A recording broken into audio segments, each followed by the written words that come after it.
Bonjour, je m'appelle Édouard Callereau, je suis président de l'association Véhicules Militaires Historiques basée à Angers et je participe aujourd'hui à la Colonne Leclerc 2024 à laquelle participent énormément d'automitrailleuses M8 et M20.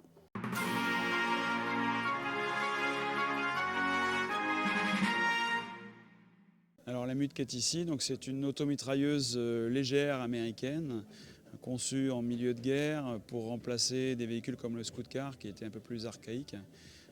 C'est un véhicule très véloce, faiblement blindé et donc dû à sa masse et à sa propulsion par un moteur Hercule JXD.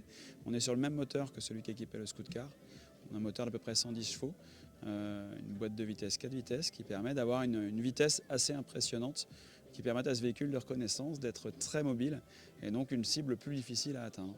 L'automitrailleuse M8, c'est un véhicule très silencieux.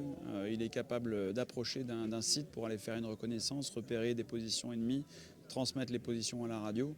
Il a une tourelle avec un canon de 37 qui lui permet de riposter si jamais il est engagé, mais pas contre un blindé lourd allemand. Face à une cavalerie plus lourde, sa qualité, ça va être sa rapidité et donc sa vélocité.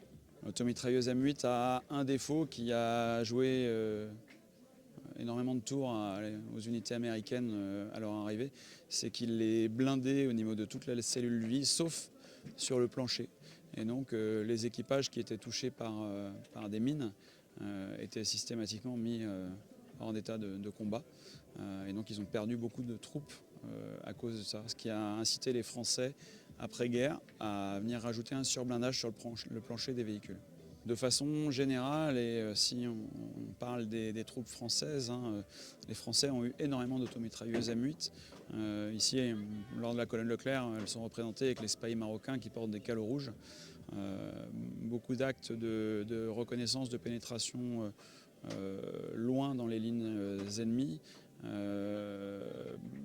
Des actions de combat aussi qui ont permis de prendre par surprise, justement grâce à la discrétion du véhicule, des unités allemandes qui étaient au repos, qui utilisaient des semi-chenillés allemands type 251 par exemple, ou des véhicules plus légers, et donc de les engager et de les mettre très rapidement hors d'état de nuire.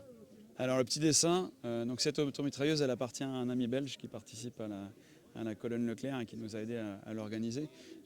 Et donc effectivement, on va retrouver donc sur le masque du véhicule, au niveau du canon, un soldat américain qui vient surprendre un soldat allemand en le tapant très précisément là où ça fait mal.